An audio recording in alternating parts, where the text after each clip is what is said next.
down here at City Hall, and there's issues with the audio. So what they've done is they aren't multi-boxes that working very good. So I put a mic on the podium, but basically you're facing the back of the podium.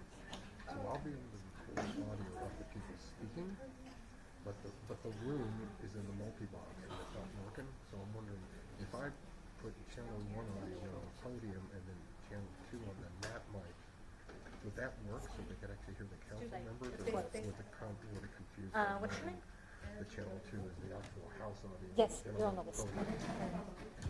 Yeah, they're on the list. Yeah. Yes, because it's coming through the speakers in this room. But I even the first thing I told them is your all three boxes are working, so they gave us another one. Okay, all right, thank you, sir. Appreciate your help. Okay.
Hi, good morning, everyone. The time is now 10:13 a.m. on the Friday, February 28th, 2025. The Community Health Meeting is now called to order. Madam Clerk, please call the roll.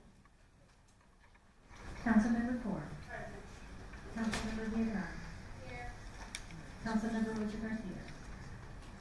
Councilmember Alvarez Garito. Chair Castillo. Here. Chair Lacombe. The first item on the agenda is the approval of the minutes from the Community Health Meeting on Thursday, January 26th, 2025. Can I get a motion and a second for approval of the minutes? There's a motion. All those in favor say aye. Aye. Motion carries. Next item on the agenda is public comment. Speakers will have 2 minutes to address the committee, and we have Councilwoman Cabello Haverdahl here to speak on item 5.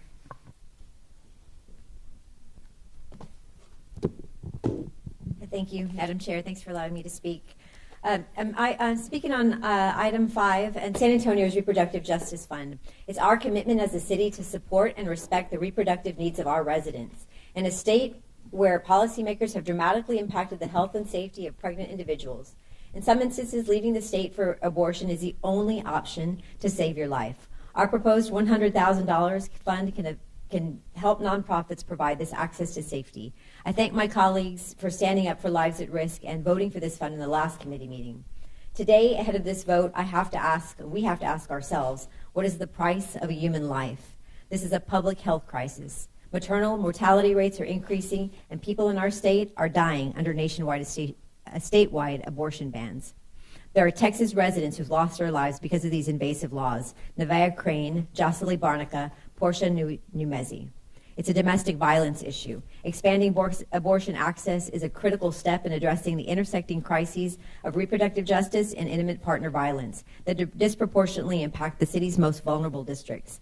San Antonio currently has one of the highest rates of intimate partner violence in Texas, with the highest incident rates in districts 2, 3, 4, 5, and 6. Our city, as you ladies know, works to fill in the gaps that the state and federal funding and government leave open. While they continue to strip away more rights and funding, it's our duty to step up and ensure safety, because not everyone has equitable access to care. The idea that our city should not contribute to health care is flawed. In fact, we voted in a budget, $52 million of that budget was for health care. $100,000 is a drop in the bucket. We have to stand up for our residents and not cower to legal threats. Let's talk about what's at stake. The nearest clinic is over 500 miles away, an 8-hour drive to Santa Teresa, New Mexico. That's a burden that many in our community can't afford. Nearly 20% of women in Bexar County are uninsured. 20% of maternal deaths could be prevented with access to modern contraception and reproductive health care. These are the realities that our communities are facing, and these are the reasons why this funding matters. Thank you. Thank you, Councilwoman. Thank you. Next up, we have Anna Trevino on item 5.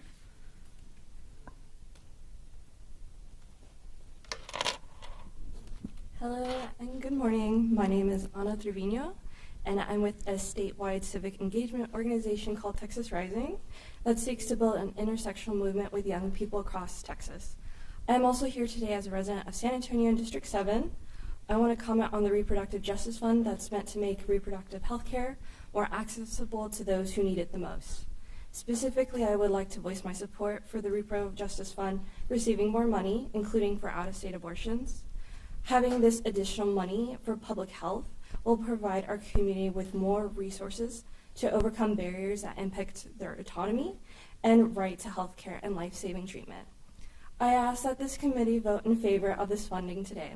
I understand that some committee members, such as my councilwoman, are skeptical of providing taxpayer money for out-of-state abortions.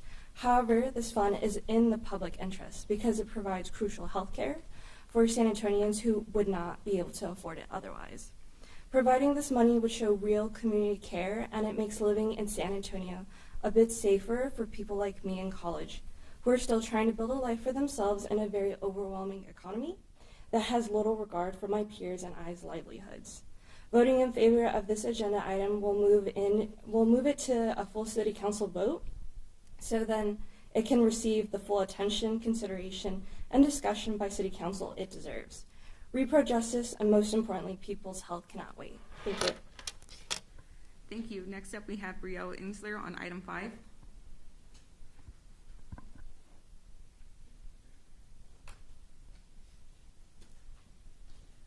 Hello, I want to thank you all for showing up being here today, and thanking the community for showing up and being here today. It's not easy, and it's not an easy conversation to have.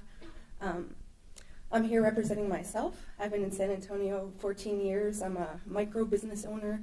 My children were born and raised here. My parents moved here. I've spent a lot of time here getting to know this community and doing what I can to serve as best as I can.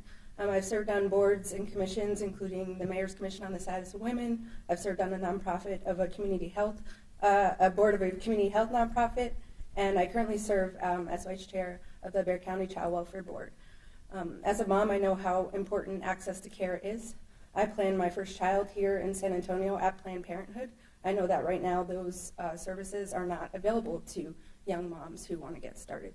And right now I'm watching my rights I had as a teen growing up no longer available for my daughter as politicians, play games with our lives across the state and across the country. In my time here, I've gotten to know municipal government, many of you, pretty well, and I understand how important it is to have advocates at a local level in a state that doesn't care if we live or die. This is a life or death issue. We know that we have people in our state, residents in our state, are dying because they don't have access to care because doctors don't know if they can do their jobs. I know that this city has funded health care and health services and nonprofits who are now losing more and more access to funding because of what's happening at a government level. I think $100,000 is a drop in a bucket when we're talking about people's lives. And I thank you guys for showing up, and I hope we can move this to full council so we can get the community behind us and understand how we should be supporting our residents here. Thank you. Thank you. Up next is Katie Sanchez on item 5.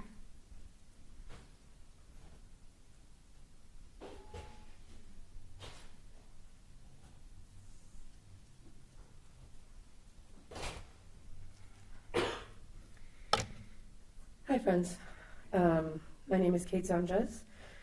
I am the, sorry, as I try and get my technology to work, I am the Senior Manager for Organizing and Advocacy at Planned Parenthood South Texas, and we're here advocating for this funding today because people who need abortions in Texas are navigating one of the most hostile, life-threatening environments in the country. 2023, our state led the nation with people forced to travel out of state for abortions, alongside record high maternal mortality rates. As y'all know, Planned Parenthood South Texas stopped providing abortions in 2022 with Texas's law change. But we do help navigate patients who need abortion care to legal states. So we've got lots of experience listening to people's reasons for choosing abortion, and all are valid. Maybe it's because they can't afford a child right now, and with San Antonio's poverty rates, denying this health care will keep people in poverty. Sometimes it is to escape intimate partner violence, of which San Antonio has some of the highest rates in the state. And maybe they're an abused or vulnerable teenager, and we know South Texas sees teen pregnancy rates that are 4 times the national average. We know, and we've seen, eliminating access to safe legal abortion doesn't eliminate the need for abortion. It doesn't stop people from trying to end their pregnancies, sometimes in very dangerous ways, as we see sepsis rates skyrocket with these abortion bans. And for those who are worried about taxpayer dollars being used for this type of funding, I do want to be clear. The demand for this essential health care remains very high, and the organizations that are serving these abortion seekers are working with very limited resources and dwindling budgets. Last year, we have 1 patient navigator for our 7 clinics in South Texas, and she received nearly 1,200 calls pertaining to abortion navigation out of state. One of the most important things that a government can do is protect its people, and this is our ask to the city of San Antonio to partner with us to commit to the health and safety of our neighbors. And at the end of the day, as someone recently just said, $100,000 really is a drop in the bucket, and it will actually save lives. Thank you. Alyssa Shepard on item 5.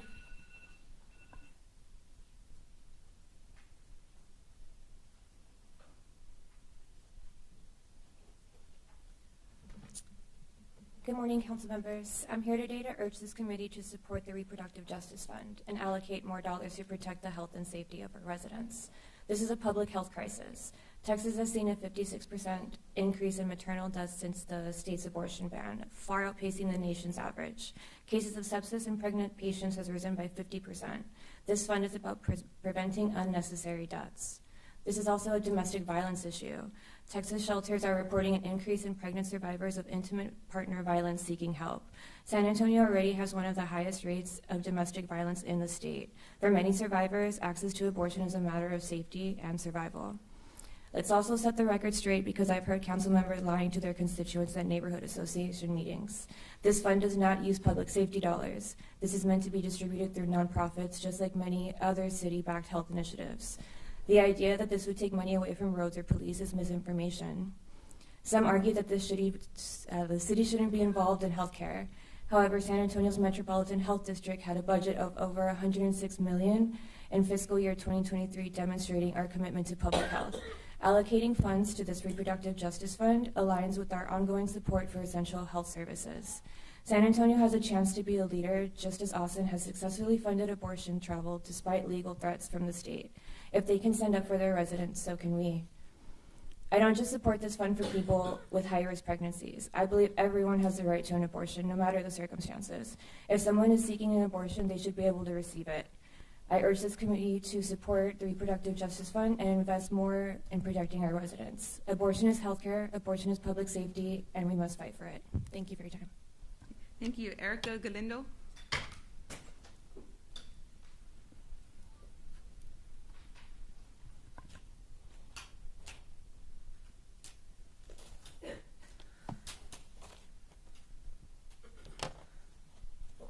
Thank you for your time. I'm here to speak on item number 5. My name is Erica Galindo, and I'm the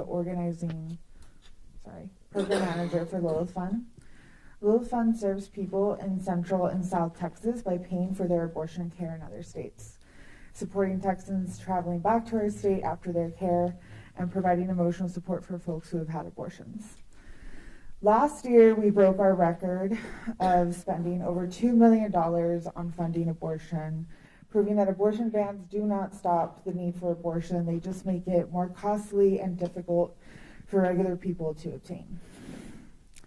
While it's refreshing to see a city understand that abortion access in Texas is extremely difficult for people to obtain, and that seeing that some folks are using their power to ensure that as many people can maintain their bodily autonomy, it is disappointing to see that allocating such a small amount of funds directly for public health has warranted such a lengthy bureaucratic examination compared to the millions that we spend on things like policing or development.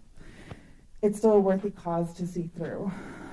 Making this process easier for grassroots organizations and abortion funds to receive these funds is critical to ensure that these resources get to people forced to travel for their care. Working with these organizations to make this process equitable is key, and we hope that we all keep this in mind when we move forward. We want to encourage the city to stand with abortion funds and organizations that are helping folks lead the state. Anti-abortion forces will always abuse the courts or all of their levies of powerfuls if it means that they can stop or punish people for trying to actualize their bodily autonomy. Our city leaders must not carry their water by stopping good policy because we're afraid of baseless lawsuits. These people already have corrupt forces in the state and federal offices on their side. I mean, they don't need any more help. The crisis created by these abortion bans and the neglect of Texas health care needs bold action. Abortion bans are a public health crisis created by people playing politics with people's lives. Thank you for standing with the needs of low-income San Antonians, and we hope we can keep this momentum going. Thank you. Thank you. Up next is Paul Cuomo.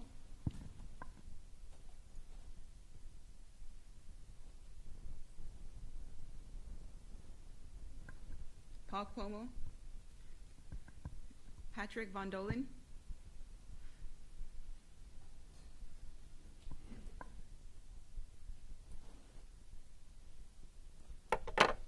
Good morning. It's with great regret that we have to show up down here again this morning in your continued ideological sacred cow mission to promote abortion that harms women and kills babies. Abortions harm women and kill babies. We have no business as a city, we have no business as taxpayers paying for this illicit, immoral, destructive policy. How terrible of you to even reconsider it. We were here on January 23rd before. Before that, we were here on November 21st at City Council chambers. You voted no. It's continued. We filed a lawsuit against the city. It's costing taxpayers more money because you continue to violate state law. You continue to engage in discussions of policy that are regarded at state law. They're not city business. Get back to the business of the city charter. Get back to public safety, infrastructure, clean water, sewage, drainage. You're off the mark again. Stop your ideological bias. You're going to harm the citizens. You're already harming women. They don't need transportation. They need care. They need love, and love them both, baby and mom. Dads need to take responsibility for themselves. There's resources at SanAntonioFamilyAssociation.com. We'll be glad to help. We're helping every week. People need help. They need love. They don't need money to destroy their lives and destroy babies. You're violating state law. I see a mayoral candidate here to come speak about this. She wrote a letter and submitted it to this committee on January 23rd in full support of this abortion travel fund. We had a split vote last time on January 23rd, 2, and 1. And I don't see one of the members here, but I hope you defeat it again and don't pass it on. Thank you very much. Thank you. Up next, Adriana Rodriguez on item 5.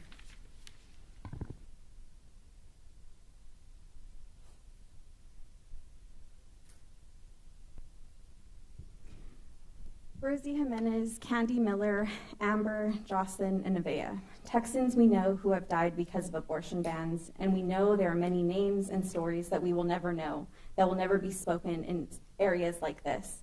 I'm Ariana, and I'm the Youth Advocacy and Community Engagement Manager at Jane's Due Process, and I stand here today for our clients who are terrified and lacking access to care. We see this as an important resource for the city to provide so our communities can thrive. Whether it's keeping our parks clean, upgrading our libraries, or building affordable housing, the city has invested in those initiatives because they know people thrive when they have clean spaces to raise their families and enjoy.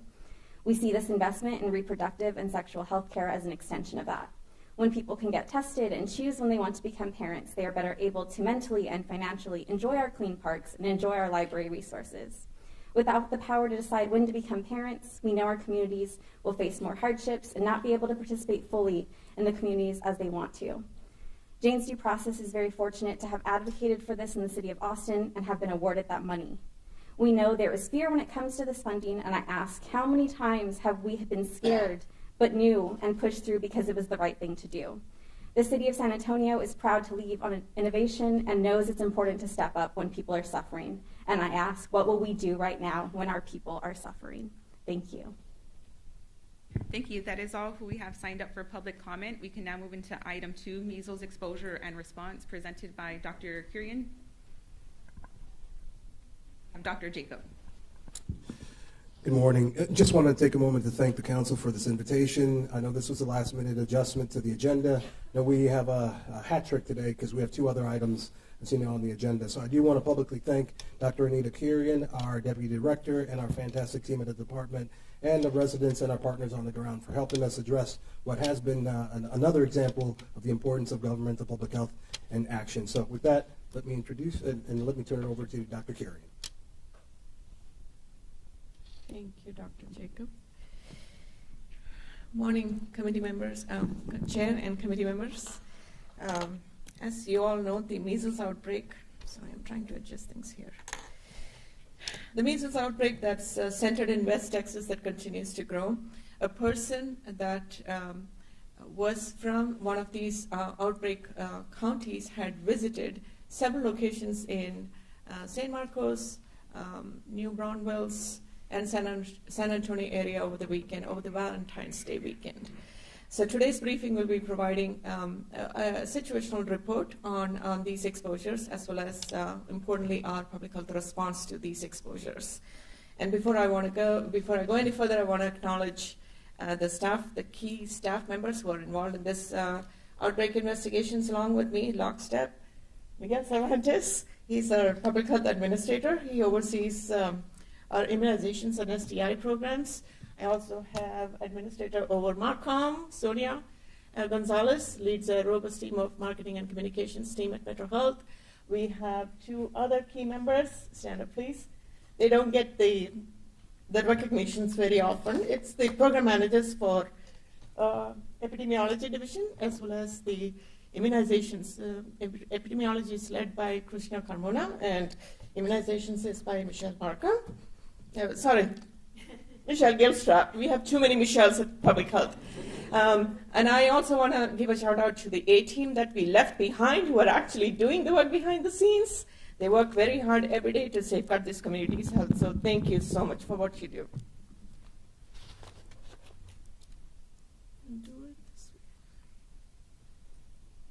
Okay.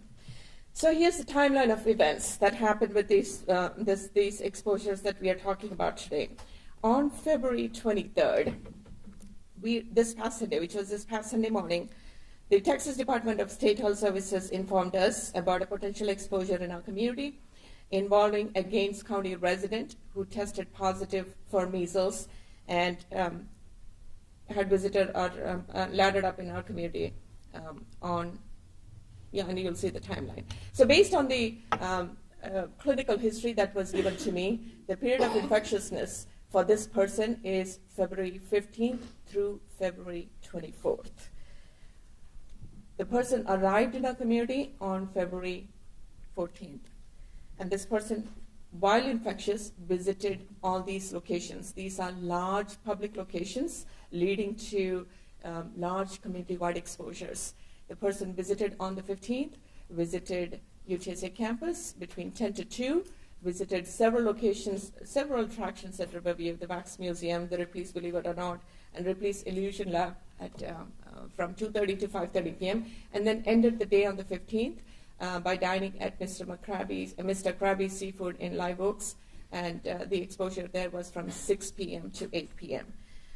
This person then left San Antonio the following morning, and so based on the history that was given these three locations, we consider these three locations as where we know community-wide exposures might have happened, because it is very possible that this person could have come in contact with, if not hundreds, but thousands of our community residents as well as visitors. We are a destination city. So we did have real great concern of potential large community-wide exposures at these public sites. Hence the need to alert the community promptly, and this was done later on the same day on February 23rd. This was the day that we were initially notified.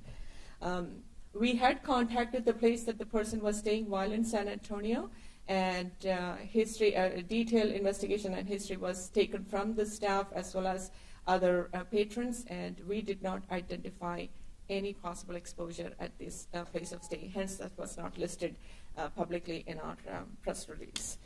Because measles is highly contagious and it can linger in the air for quite some time, for up to 2 hours, even after the person has left.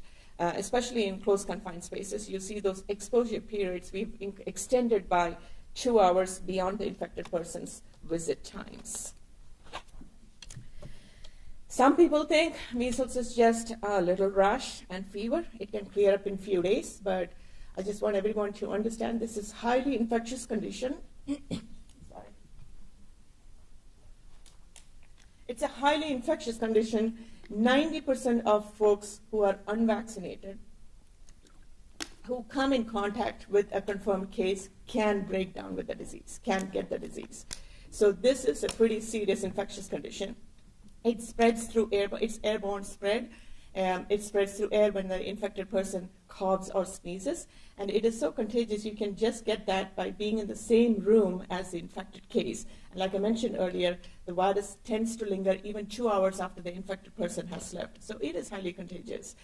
The symptoms appear typically 7 to 14 days, and in some instances, up to 21 days after contact with the virus. And the most common symptoms that you see are those listed up here: high fever, cough, runny nose, red watery eye, pretty non-specific to begin with.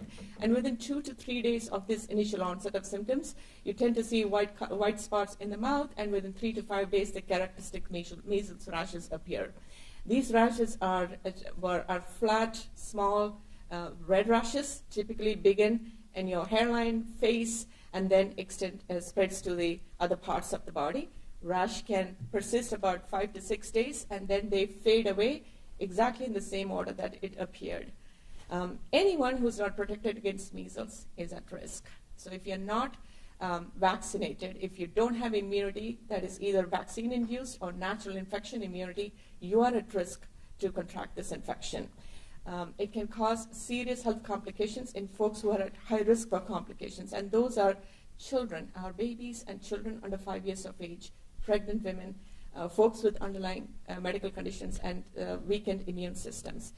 In babies under 5 years of age, the most common complications that we see are ear infections, diarrhea, and we can also see serious complications if not managed appropriately and in a timely manner, it can lead to pneumonia and encephalitis. And the fatalities that we see with measles are typically because of pneumonia and central nervous system, CNS abnormalities and complications. Like I mentioned, the best protection against measles is the MMR vaccine. It's a safe and effective vaccine that provides long-lasting immunity. And the recommendation is to have 2 doses of MMR vaccine as a child. As a child, you should have received 2 doses of MMR vaccine. It is 97% effective against preventing measles. 1 dose is 93% effective. Now, as a child, the first dose is given 12 to 15 months of age. The second is 4 to 6 years of age. Now, older adults, they may receive 1 dose, and you're still considered up to date with vaccines, with your MMR vaccination. Here's what we are seeing nationwide. This is the cases and the outbreaks in United States. Now, measles was considered eliminated in the United States in 2000. Now, since COVID, we are seeing a resurgence of measles and outbreaks here in our nation, and this is primarily because of 2 reasons. Globally, measles cases are increasing, so whenever there is increased activity globally, I always say this measles, the threat of measles or a case anywhere is a threat everywhere. So it can easily spread into other communities, especially communities with low vaccination coverage. And this is the second reason since COVID why we are seeing a resurgence of cases and outbreaks, because the overall MMR vaccination coverage nationwide has fallen below the desired target vaccination coverage rate of 95%. At this time nationally, we have coverage rate approximately about 92.7%. with regards to MMR vaccination coverage among our kindergartners. So what you see, the map that you see on the left-hand side, it's the cases and outbreaks in 2024. In 2024, the entire year, we had 285 cases in 33 jurisdictions in the United States with 16 outbreaks. In contrast, look at the map on the right-hand side. That's the map for 2025. And it is just February of 2025. We are already documenting over 100 cases nationwide and with 3 large outbreaks. Here's what the situation here is in the state of Texas with regards to measles cases. And everyone knows this. We currently have a very large outbreak going on in the South Plains regions in Texas. But the first 2 cases that was reported here in the state of Texas was from Harris County. And that was the first confirmed reported cases in Texas since 2023. Now, this particular large outbreak that's ongoing, and we expect these numbers to change. The state is updating these numbers on a weekly basis. As of this morning, we have 146 cases from this outbreak, and I expect these numbers to go up exponentially, especially because of travel to and from the community, as we saw with the exposures that happened in our own community. 2 days ago, on February 26th, Department of State Health Services reported the first fatality in this growing West Texas measles outbreak, and this was in an unvaccinated school-age child. Again, a grim reminder that this can be pretty serious for our young children in the community. As far as Bexar County goes, we've had 4 cases in the past 20 years. Our last case was in 2019. We had 1 case in 2019. Prior to that, 3 cases in 2007. These 2 instances were travel associated. We did not see any widespread transmission of these cases as a result of these two instances. And that was because we had pretty high vaccination coverage in our community among first graders and kindergartners. It was close to 95%, if not higher in certain geographic locations of our community. At this time, our current MMR vaccination coverage among kindergartens has fallen 1% below, 1 percentage point below the desired target of 95%. And what's more concerning is there are certain pockets or certain geographic locations within our community, like the South and the West, where even though overall it may be the vaccination coverage may not look bad. There are pockets with very low VFC provider coverage, and these are cause for concern, and we are intensifying our response efforts in these areas. And I'll talk about that in this slide. So here's since the exposure, or since February 23rd, when we got the initial notification, there has been a flurry of response activities, which I would group into these three focus areas. First is surveillance and public health investigations. This is the cornerstone of all public health response. It's twofold. First is we begin with timely contact investigations to identify all exposures, implement control and prevention measures to prevent the further transmission of infection in our community. That is the goal of all public health investigations, to prevent the further transmission of disease in our community as quickly as possible. So the day we were notified, I had a call with UTSA, which was one of the exposure sites, notified them, made them aware of this exposure, gave them all the recommendations, and offered any assistance they might need. Well, UTSA is pretty self-reliant. They have a robust student health services. They have infectious disease consults on staff. So they manage their exposures themselves and did a good job. They did a blast notifications to their staff and students and faculty pretty quickly. We also contacted the other exposure sites, the Riverwalk Attractions and Mr. Krabby's restaurant, and identified some exposures, and we have identified up to about 20 contacts or close contacts that fortunately majority of them were vaccinated, but they have been contacted, notified of their exposure, and educated on what to look for, right? So essentially what we are doing is asking these contacts, regardless of your vaccination status, please self-monitor for symptoms for up to 21 days.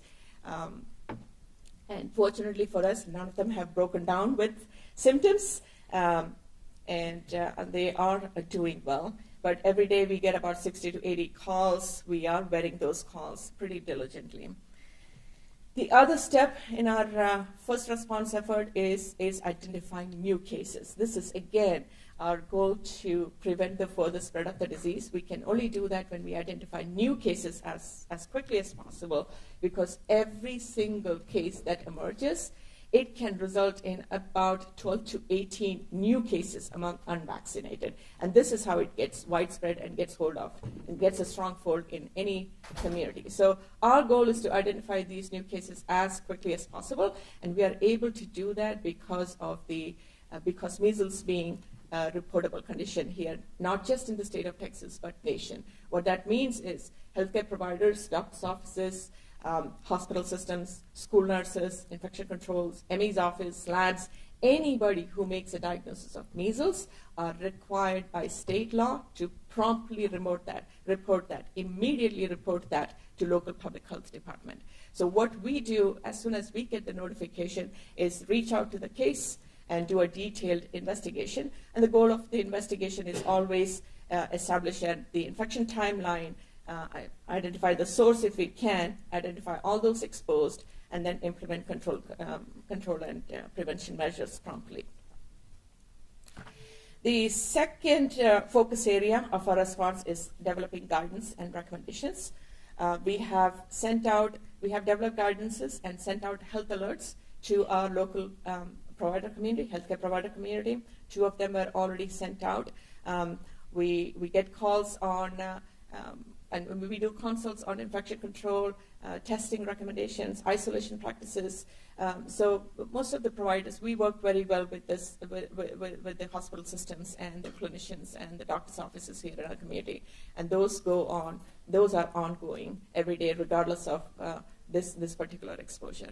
We developed a guidance document for first responders. It was distributed to PD, EMS, fire, essentially, again, alerting them as to these exposures and giving them some guidelines on infection control guidelines and precautionary measures that they can take should they encounter a case out while they're patrolling our streets. And then we work very closely with school nurses. In fact, Christina and her team attended a school, I think it was the East Side School Board, Northeast Side School Board Advisory Committee. And they had a lot of questions which we were able to address. We also have reached out to the Region 20. We are having a town hall with school nurses that's scheduled for next week. We have another one with school administrators scheduled for this next Friday. So we are moving at warp speed with regards to a response. We are also offering opportunities to host vaccination events should there be a need. But fortunately, our kindergartners are pretty high, even though it's not the desired target, they are pretty highly covered with regards to MMR vaccines. But we are keeping that option open. We also developed various guidance documents for the general public. The FAQs have been developed, and all these resources that I'm listing out are all updated on our website.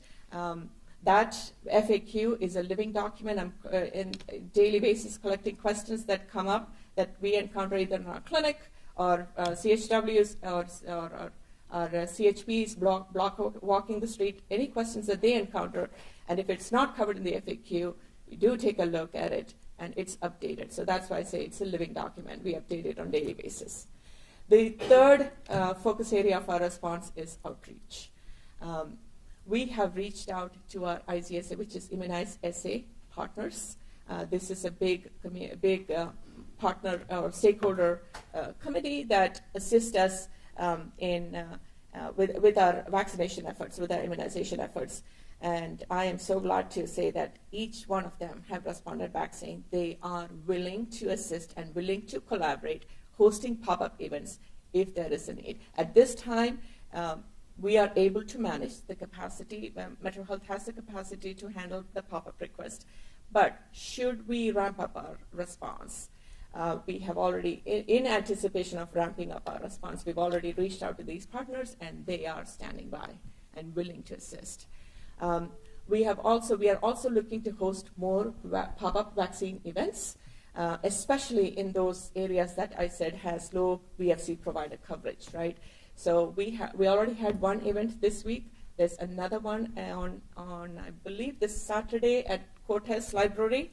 And the easy wins for us is reaching out to the partners that we worked with during COVID-19 to have these pop-up events. So we have reached out to all the libraries. We have reached out to some of the churches that were our old partners, asking to see if we could host pop-up events pretty quickly. And as and when we finalize these details, it'll be posted up on our website, the location, the timings, and the dates as well. And then last but not least, we have a very robust, like I said, Sonia is here, we have a robust marketing and communication effort that is ongoing. Even before this exposure, we had already launched a massive vaccine campaign, which is Riskless, Do More.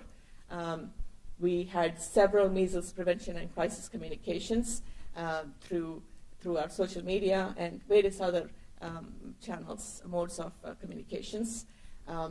Since the exposure, the news stories was widely publicized, were widely picked up by all forms of media, and you see all those shares and impressions listed out there. We will soon start, and this is going to be pushed ahead of the scheduled time.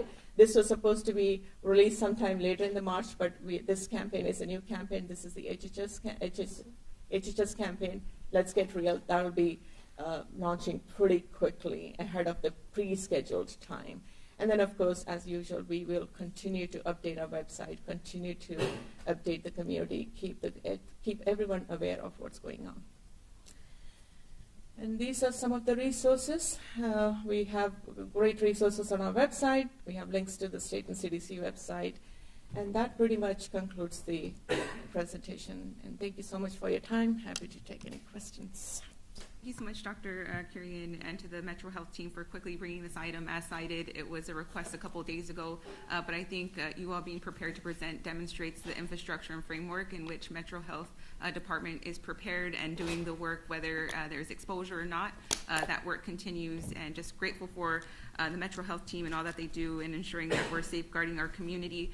As Dr. Kurian mentioned in the presentation, there was exposure that had been reported in the media, and out of abundance of caution, we thought it was important to request a briefing because I know my team is fielding calls from constituents that have general questions around measles exposure and what processes are in place. in terms of getting access to vaccinations. So just thank you all so much for being prepared, as always, to equip community with the information.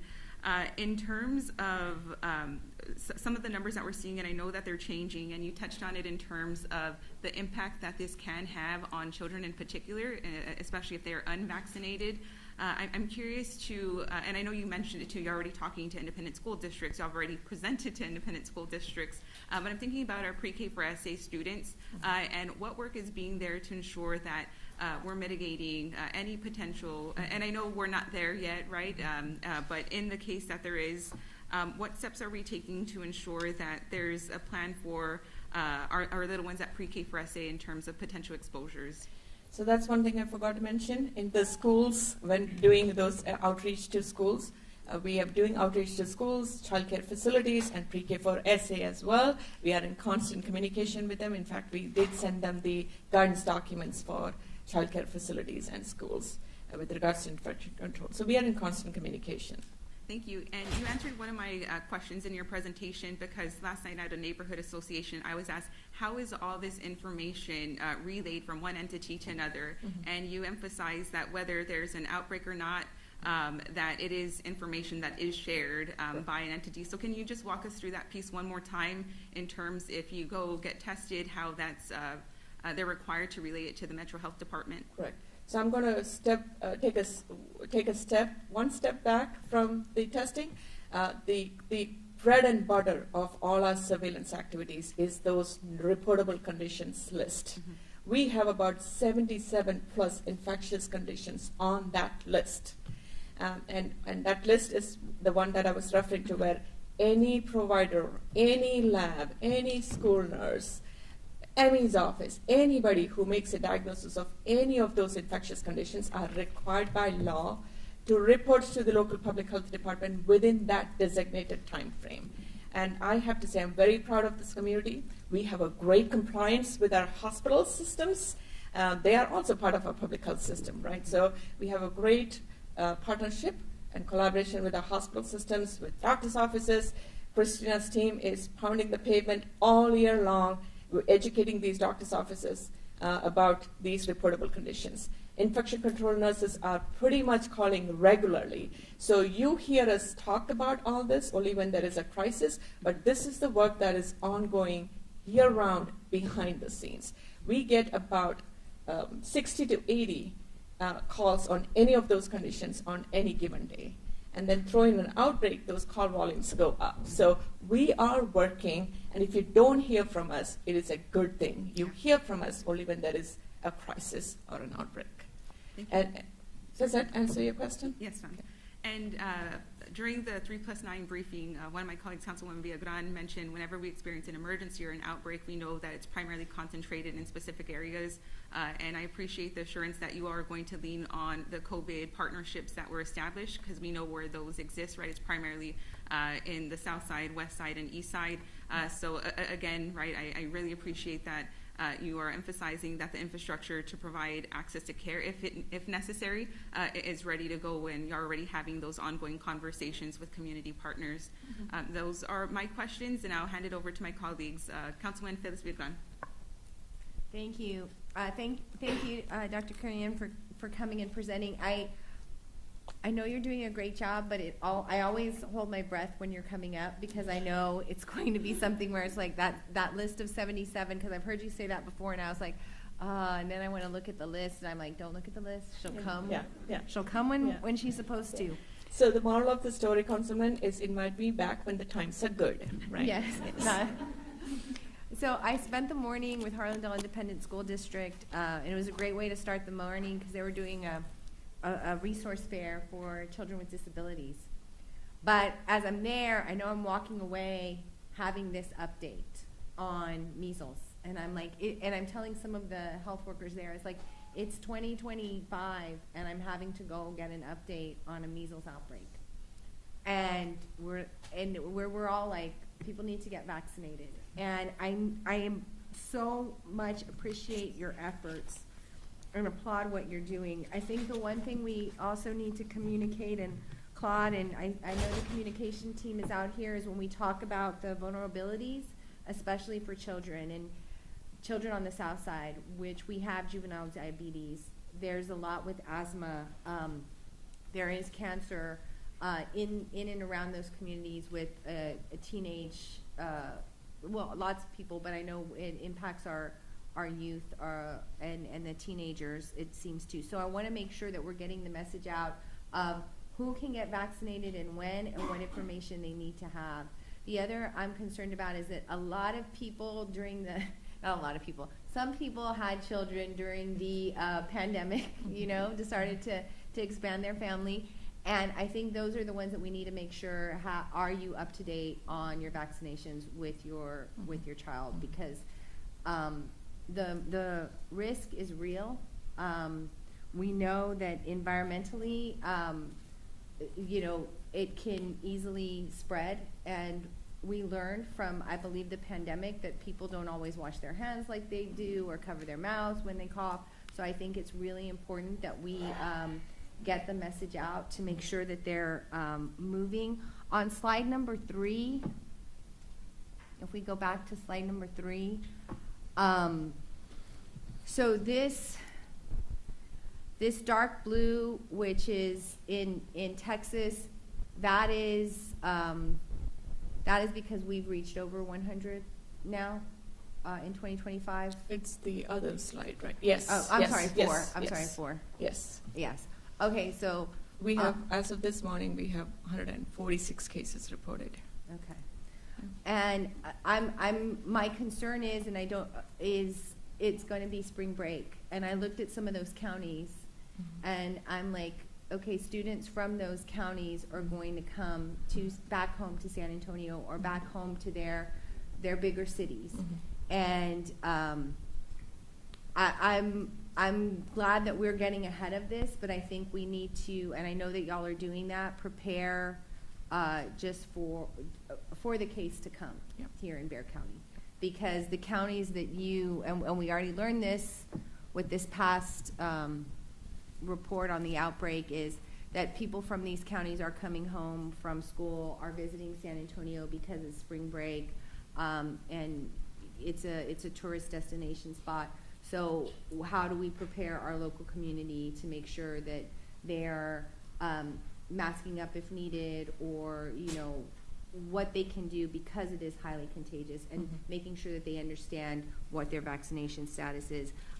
Sign me up for the pop-ups in District 3, and I'll work with you with all. I mean, we have a lot of school districts. I know they're very helpful, but I do have kids getting homeschooled, kids in charter, kids not in pre-K yet. So please let me know what my office can do for the pop-up, and just as we look through the updates, when can we, and I know it's hard for you to answer, when should we expect an update? Like, are you just going to provide that on the website via dashboard, or will you send, or will our media that's here probably ask you the question and then get that out there? Yeah. We can have something, I think Mr. McCurry can work out something for regular briefings. You brought up a couple of good points, and if I may take a few minutes to respond to that. These exposures, we expect to see any cases coming out of these exposures by March 8th. This is taking into consideration the incubation period. So that doesn't mean we cannot have other cases of measles, right? Measles, we can have some international traveler who's coming, not necessarily associated with this exposure. But cases with these exposures are expected from now until March 8th. So if you don't have any cases associated with the exposure after, don't have any cases until you won't hear from us.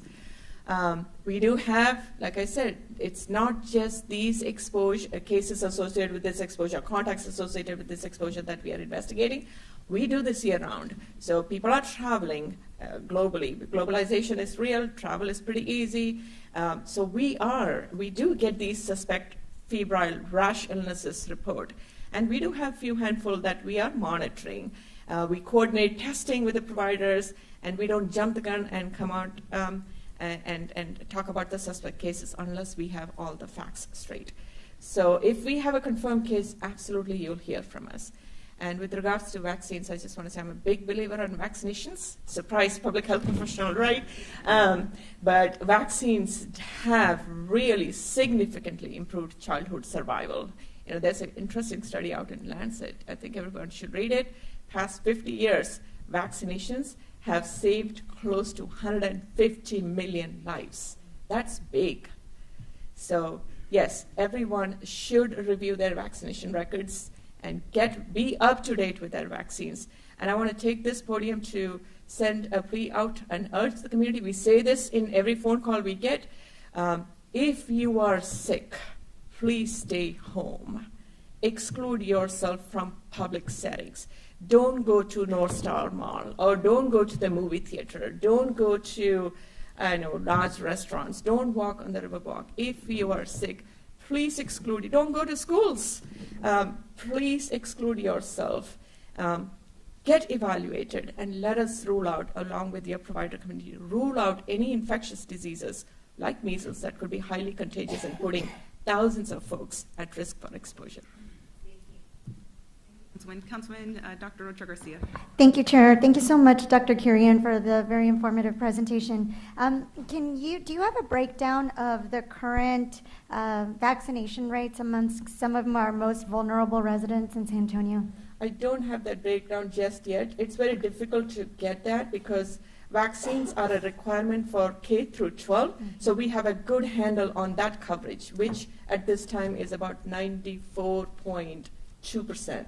Do you remember, or do you know when Metro Health started providing vaccinations, access to vaccinations in San Antonio? It's since, I think, for the past 35 years. Okay, so I was just trying to make sure then that we have a pretty good steady record, then it looks like. Okay, and then can you remind me how long it took for you to inform on this first case or potential exposure? How long was that? How long did it take you? I was notified during the AM hours, early mornings on Sundays, and all public health crises begin on Fridays and end on Mondays, right? So on Sunday morning was the notification, and by 5 p.m. on Sunday, we had notified all potential sites of these community-wide exposures and send out a press release.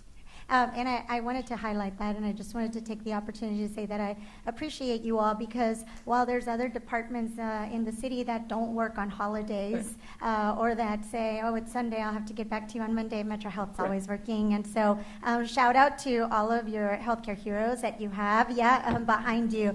And I think that's one of my frustrations. Like we as elected officials, we work 24/7. We're expected, and so especially in times of crisis. And so again, I just can't tell you how much I appreciate you all always being there for the community. On the children's immunizations that we're providing, are they free? And if they are not, how much do they cost? Help me understand. I know that there's like chip available, but help me get the message out to our residents. So MMR vaccine is widely available, easily accessible, and covered by most insurances. Right. So the vaccines we provide on our clinic are through the VFC program, Vaccine for Children's program, and through the Adult Safety Net program. And these vaccines are targeted specifically for those uninsured and underinsured folks who don't have insurance coverages to come and get those vaccines. So if you're insured, go to your pharmacy, go to your doctor's offices. Leave the opportunity to provide that service at public health clinics and pop-up events to the uninsured and underinsured, because those vaccines we get from the federal government and the state government at no cost. We charge minimal administrative fee. It's just, I think for VFCs we charge $14.76 something like that, and for ASN 22. But one thing I want to say, we never declined services because of somebody's inability to pay even that nominal administrative fee. Wonderful. Thank you so much for that. And Dr. Kurian, another question that we have been getting as this continues, and in Spanish it's called sarampion. And so I get that question from a lot of the population that I've been representing, and they're trying to tell their neighbors not to be afraid to come to Metro Health if they need that service. And so help me understand, like, what do you ask for when somebody comes to ask for vaccination? What kind of identification do they have to provide, et cetera? We expect you to bring your vaccination records because we want to make sure we are giving the right vaccines. If you've already received it, there's no point in revaccinating you with something else. At minimum, bring in your vaccination records, but if you don't have that, we do. Like I said, we never turn folks away. We have a way of looking up for your vaccination records if you don't have it, especially if you've received vaccines here in the state of Texas.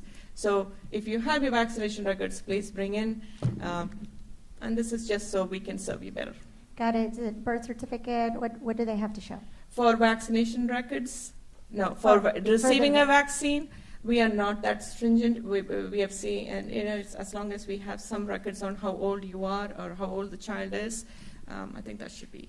But it's not a requirement to receive services. Okay, thank you. I appreciate that. And then I appreciate you already meeting with Region 20. I know that you have that coming up as well. Would it be helpful for us to have just like a common messaging? I know that you all did provide something, but just kind of like updates. I know that the community is just worried and hyper aware, and so any updates that you have that we can share on like today's numbers, et cetera, like do you think that it would be helpful as maybe cases start going down, et cetera? We don't have a case yet here in our community. You're talking about state of Texas cases. We certainly can make those arrangements, and like I said, the FAQ is a living document. Every time we make an update, we can make arrangements to send it to all consular district offices, and you can disseminate it further. It's always been posted up on our website as well. Great. Thank you so much, Dr. Kieran. Thank you, Chair. Councilmember Dr. Ford. Thank you so much, Chair, and thank you for this presentation. I want to echo Dr. Rocha-Garcia's comments that you all are a super important department that does work day in and day out, and not that any of us have favorites, but we do all really appreciate the work that you do. I know Dr. Jacobs and you all get a lot of accolade from us. I actually had that same question about data, so that from the 94%, is there a way because if I'm a parent and I'm enrolling, I can waive my right to submit vaccinations. Is there a way to access from schools that information to have conversations with those parents? The vaccine exemptions? Yes. Yes, thanks for bringing, that's a very important point to bring up. Texas is one of the 16 states in the nation that has very broad vaccine exemptions laws, right? Most states allow only medical exemptions, but we are one of those 16 states in the nation that allow, in addition to medical exemptions and religious, also conscientious exemptions, which is pretty easy. A parent can do an affidavit and object to it, and that is acceptable. And this is a real threat for us. This is cause for concern. If you look at the vaccine exemptions data from 2013 up until recently 2024, in 2013 the exemption rates were 0.79%, way below 1%. Currently, it is close to 3%, 2.81%, and that is because of these broad vaccine exemptions laws. And how many of those do you know how many were those conscientious? That I can get it. I don't have it at my fingertip. Yes, we can get that. But again, like I said, vaccinations are important. They save lives. We've been able to eliminate or eradicate deadly infectious diseases like smallpox because of vaccines. So it's very important. Is that protected information, though, for at the schools? Like, can the schools provide you all with the list of families that have submitted those? That is confidential information. What we get is the overall rates, not the breakdowns. Yes. Okay. And it's available at the TA website.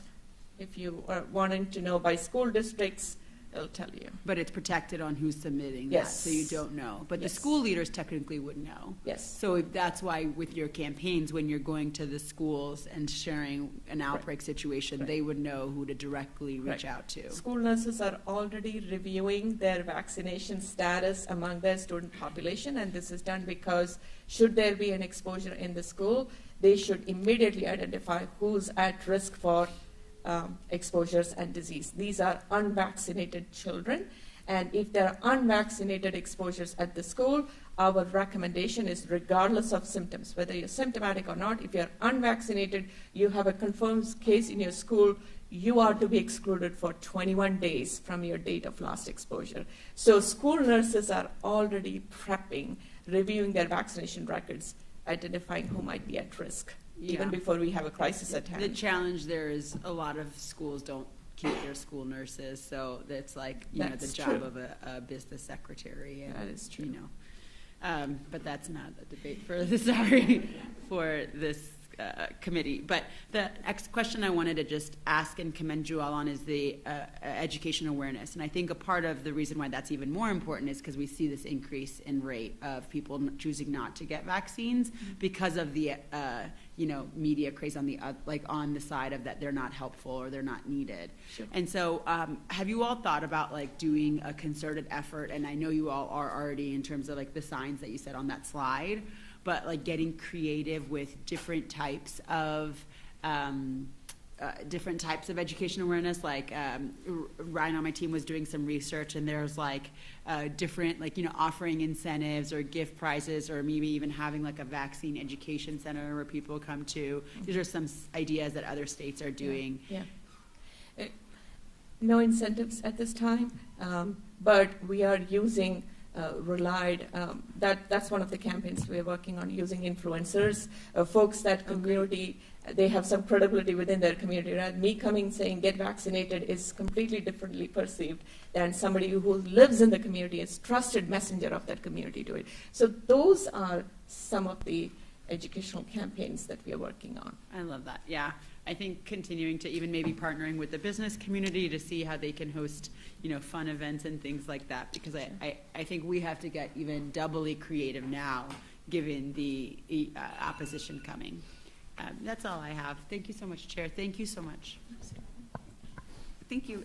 Councilman Dr. Rocha Garcia. Sorry, I forgot one quick question, Dr. Kurian. Is there any way that we can maybe focus on medical desert areas and make sure that we have vaccine access there? And that's exactly what I meant by when I say low VFC provider coverage, because these are the providers who provide service to the uninsured and underinsured, right? Perfect. Folks who are insured can get access in pharmacies and doctor's offices. So we are targeting actually those. Okay, thank you. Thank you, Chair. Thank you, Dr. Kurian. We appreciate y'all presenting to us today to demonstrate to the community that there are safeguards in place, and you all continue to do the work, whether there's exposure or not. You are behind the scenes fielding those calls and collecting the data and sharing the information. So thank y'all so much to the Metro Health team. Thank you, Dr. Kwan Jacob and team. Thank you for the opportunity, and we don't lie when we say we don't sleep. We don't sleep. Thanks. Thank you. So if my colleagues are comfortable, can we move up item 5 for discussion next?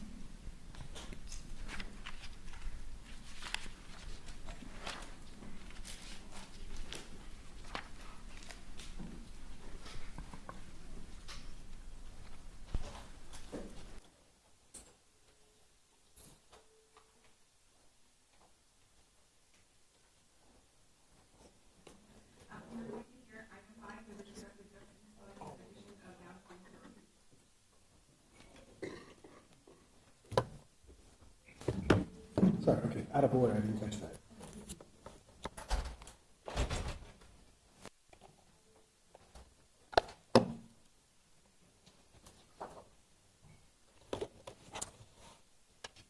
Okay, thank you again. Good morning, Dr. Jacob from Metro Health. Thank you again for the opportunity to provide this update. You just heard, again, and you saw an illustration of public health in action.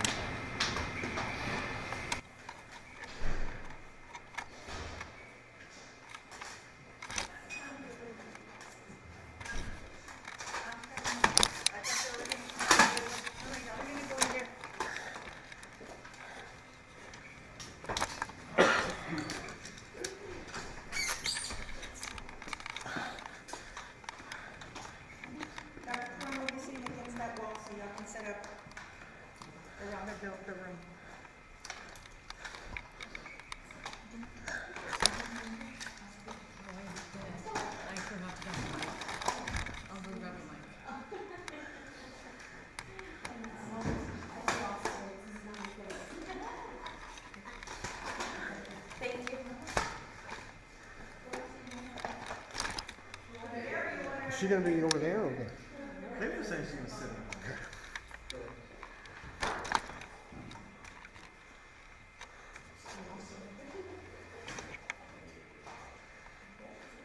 Let me shoot your name tag. I need a white belt. All right, thanks.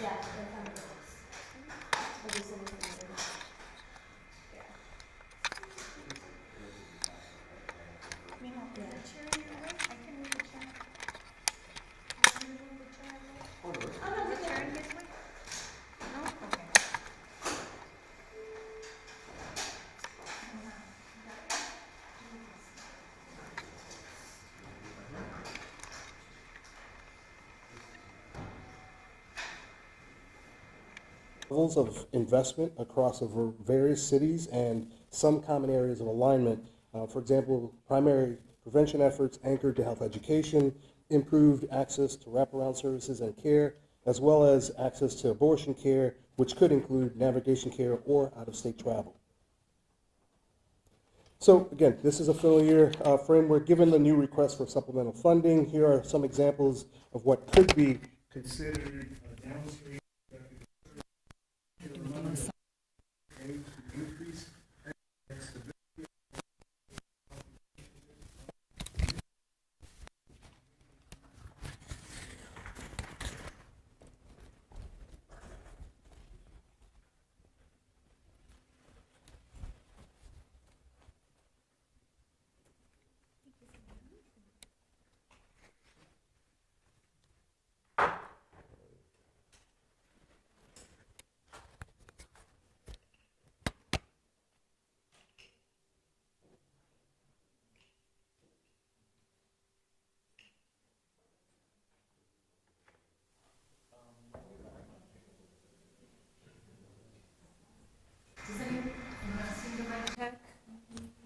Mic check, 1, 2, hello.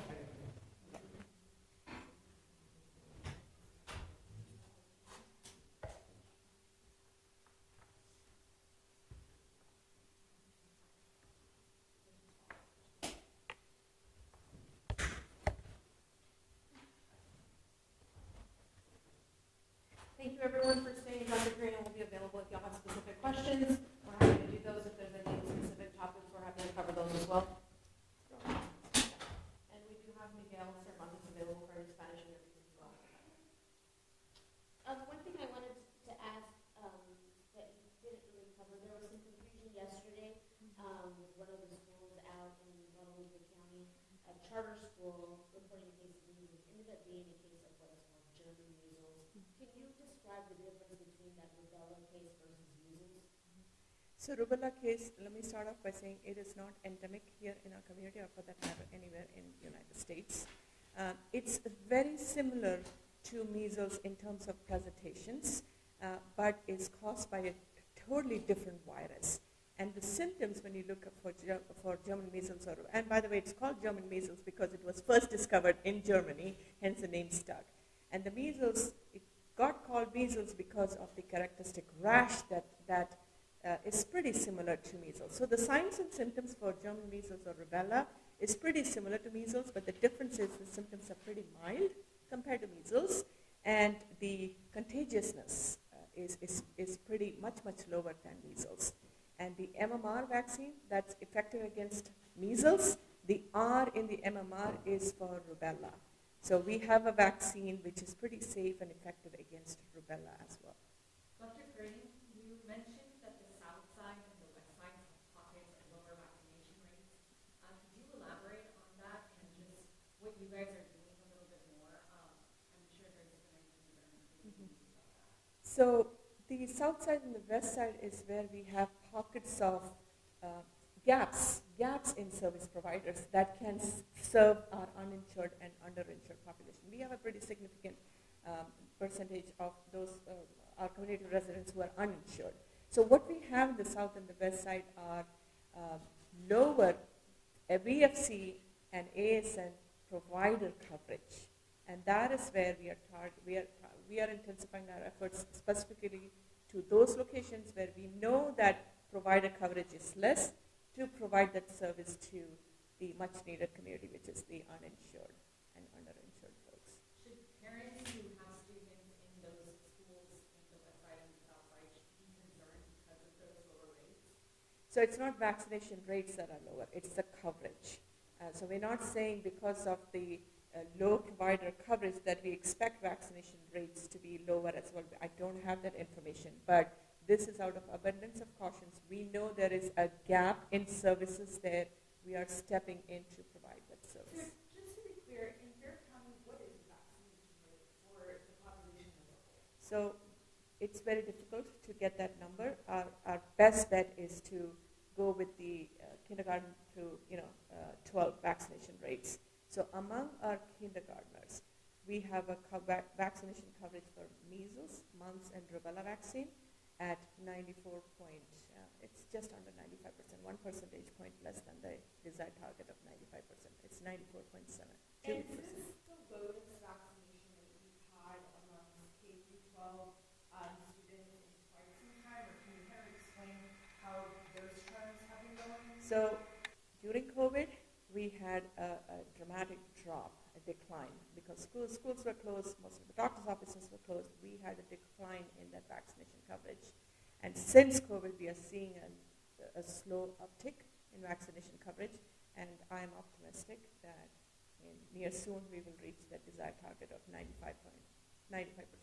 This is just for public schools though, right? Because we still have like charter schools all over the place, Right. public schools. That doesn't necessarily mean those schools. Yeah, so here in the state of Texas, the vaccine requirement for kindergartners is, one of the vaccine requirements is MMR vaccines. So that's the state law and state requirement. So most of the public schools, yes. Is that also a requirement for private and charter schools? Some do, and I'm not the best person to comment on that. But if it is state-funded public schools, they are required to have that vaccination requirement.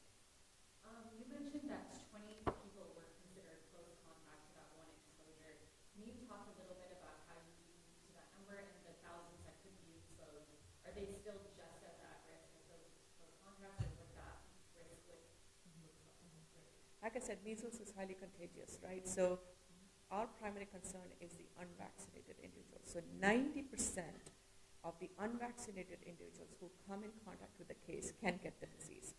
And we are hoping that our vaccination coverage among our residents is pretty high. What was the second part of your question? The contacts. So as soon as we get notified of the exposure sites, our first call is to the authorities or the staff at those sites. And talking to the staff, then we identify, say for instance, Mr. Krabby's, who was the server, who was the hostess. So this is how the public health investigations get started. So we identify the staff to begin with. That's an easy identification. We identify the staffs and then go about trying to identify any community exposures. And these were primarily the staff. And fortunately, majority of those staff were vaccinated. Could the close contacts technically, I guess, expose others even if they haven't started exhibiting symptoms or positive? So symptom is, measles is infectious 4 days prior to rash onset to up to 4 days after rash onset. Remember, these symptoms begin with fever, runny nose, cough, red eye, and within 3 to 5 days of this symptom onset, you start developing rash. So somebody is considered to be infectious or contagious 4 days prior to rash onset to up to 4 days after rash onset. You said that exposure, they're still not kind of out of the woods. It goes all the way up to March 8th. Yes. Yes. And clarifying on that point, I guess so we could potentially just keep seeing that number tick up. I didn't really understand the March 8th deadline. So the exposure happened on the 15th. So somebody can develop symptoms. The symptom appearance can happen anywhere from 7 to 14 days to up to 21 days. So folks might be incubating during that period. And if somebody were to come down with the disease, the latest day that they can come down is March 8th. I see. Okay. So as far as the kind of how you all were reaching out to people, I know that we talked a lot about the restaurant itself, but as far as UTSA went and like the Riverwalk went, I'm guessing those were locations that were, I guess, too broad probably to be making calls like that, right? They are too broad, so we did reach out to those specific attractions that this person visited, which was your Wax Museum, Ripley's, believe it or not, and there was another attraction that the person had visited. So we visited that, and then because it's next to, we contacted those facilities to try to at least determine if there was any staff contacts with this person. Now, because these sites are large, big sites, it's very difficult to identify every single person who might have come in contact with this person without us telling who this person is exactly. Hence the need for press release. It's alerting the community so they can self-identify themselves. If they were at Riverwalk on this date between this time, self-identify as being exposed, and here's what you need to do if you think you've been exposed to measles. Those guidances were all put up in our FAQs. You also mentioned that Texas is one of 16 states that accepts vaccination exemptions for other than medical reasons. Can you kind of expand on that, and then also talk about what the rate is of vaccination exemptions in Bear County that are not due to health reasons? That breakdown is not available to us. So we have an overall vaccine exemptions rate, which I said out loud currently in most recent 2023-2024 school data, the exemption is 2.81%. But the breakdown of how much of this is medical or conscientious or religion, I don't have it at this time on my fingertip. Okay, and the 1 of 16 states, so can you kind of list why people can choose to not vaccinate their children? That's a difficult question for me to answer. It's a personal choice, right? Parents. There are certain medical conditions that children cannot get vaccinated. There are genuine medical reasons why children cannot get vaccinated. But religious reasons, conscientious exemptions, it's a personal choice. There is obviously some concern that the measles could be the next coronavirus. Are we at this point yet, and in your medical expertise as a state, as a county, and as a nation? One thing I've learned as public health official is not to bet against infectious diseases. So, but I can lay out the facts, right? We have vaccination coverage rates at 94.2%.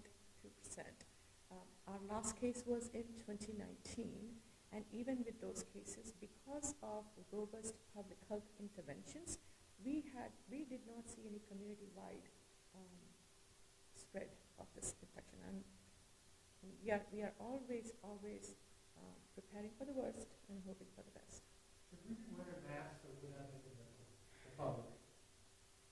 Unless you have been identified as a close contact and are exhibiting symptoms. At this time, we are not recommending community-wide mask usage. However, if you are sick, exercise caution. And can San Antonio Metro Health intervene with private schools or not publicly funded schools in terms of vaccination and activism? We are not an enforcement agency. We can make recommendations. Where can we find the next topic minutes? It will be posted up on our website, sa.gov/health. We actually just launched a new webpage, so it's sa.gov/measles, and all of the pop-up clinics are on there as well as any updated information. And these are updated on a weekly basis, so please monitor them on a weekly basis. With those clinics, or those pop-ups, I should say, I wanted to get clarification from what we're talking about in there. What does somebody need to bring? I know that you said vaccination records are recommended, but if not, do they at least need like their ID showing like how old they are, or what is clarity? If you have those identification records, absolutely bring it because we can serve you best. But if you don't, we don't turn folks away. Are individuals who are living in poverty or at public school affected? Yes. So we have something called the Vaccine for Children program. We get those, and Adult Safety Net program. So we get, for VFC, we get vaccines at no cost from the federal government. And for ASN, we get those vaccines for no cost from the state. And these folks who are uninsured, VFC eligibility is children under 18 years of age who are uninsured and underinsured can get these no-cost vaccines through a VFC program. And adults who are uninsured and underinsured can get it through the ASN.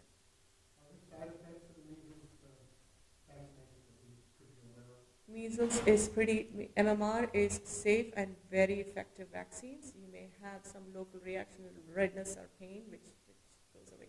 Can someone get a vaccine after they've been exposed or started exhibiting symptoms? We actually highly recommend that if you have a known exposure, a confirmed exposure, that get vaccinated if you are not vaccinated. Get vaccinated within 72 hours of exposure, because you can then prevent from coming down with the disease. But we also recommend vaccine, even if that window has passed, it is always good to get vaccinated, be up to date if you are unvaccinated, to prevent future exposures and infections. And this is, of course, when you talk about being vaccinated or not vaccinated, that's like from childhood, right? Like those vaccines are still... Yeah. The two-dose series was approved here in the United States in 1989. So folks who were before 1989, probably we are all adults, got one dose of vaccines, and that is okay. That is considered to be up to date. Check with your provider who can make the best decision for you to see if you want to get revaccinated, and that depends upon your age, your underlying medical conditions, and things like that. One thing I want to say is folks who were born prior to 1957 are considered to be naturally immune against measles, because prior to 1957, measles was widespread, so everybody is assumed to have had the disease, and if you've had the disease, you have that natural immunity from that natural infection that lasts presumed to last for long. Folks who are born on or after 1957, but were vaccinated with measles vaccines prior to 1968 should get revaccinated with one dose of current MMR vaccine, and this is because in the early 1960s, the vaccine that was used against measles was an inactivated vaccine, and it is known not to be that effective in preventing disease as compared to the current vaccine. If I don't have my records from that, where can I find them?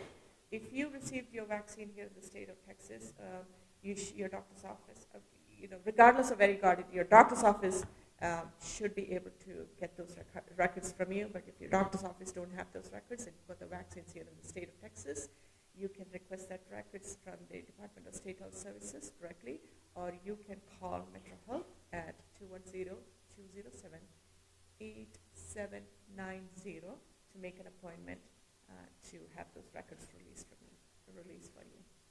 If somebody shows up to one of the pop-ups and they actually do have insurance, or they live in the area near the pop-up, it sounded like y'all weren't necessarily turning people away, but what will the charge be for? So the measles vaccine, I don't have it. What's the cost for? About $88.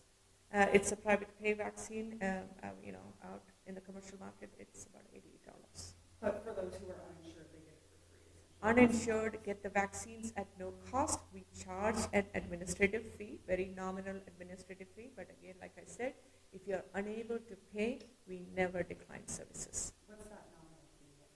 For VFC, it's close to 14.76, just under $15, and for ASN is somewhere around $20 to $30. And the fee schedules are all available on the website as well, as are how to obtain your record. So some of the questions you'll ask, again, if you need some further information, all of that's on the website as well. How many kindergartners are we talking about when you've been talking about the rate that the kindergartners are vaccinated at? How many? I don't have that number. What I have is a proportion. So. If there's another positive measles patient that goes to a school campus or hospital, should the school close and quarantine for all students? So don't make any decisions without talking to public health department. So we constantly are in communication with school nurses. They are to call us, and we can make those risk assessments. And based on the results of the risk assessments, a determination will be made as to what the public health action should be. But typically, if we promptly identify all those who are exposed and exclude them, we are able to prevent future infections in those school settings. With the folks who you all contacted for this first case where you all were calling people up at the restaurant, things like that, what was the advice that you all were giving them? Like, were they asked to stay home until they could see if they got symptoms? Mm-hmm. So minor correction, we don't have a case. What we had is an exposure, right? So when we call the facility where the exposure might have happened, we are looking for identify all the folks who might have come in contact or were present at that facility during this time and at this particular location. So identify them, and then the recommendation is if you're fully vaccinated, monitor for symptoms for up to 21 days from your date of last exposure.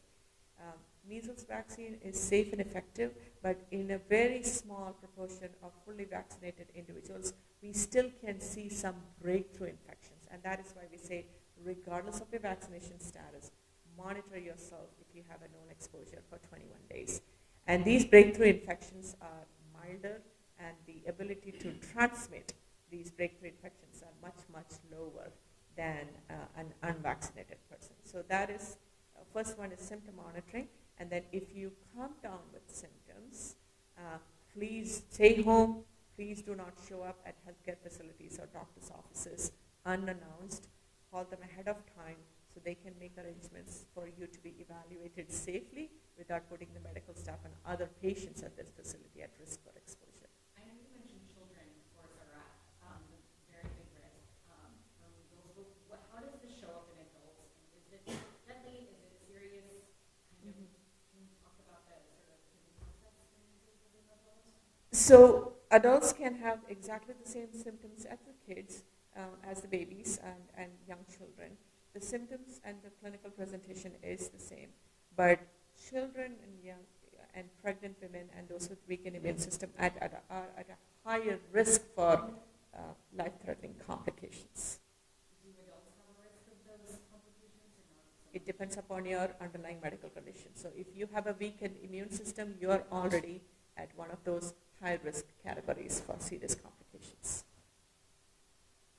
And just a reminder, how many people were you all able to contact for all those sites that the person was exposed to? So UTSA was a pretty big exposure, and UTSA have taken care of their exposed by blast notification to all the students, staff, and faculty on the staff. Now at the other sites, the Riverwalk and the Mr. Krabby's, to date it's just over 20 folks.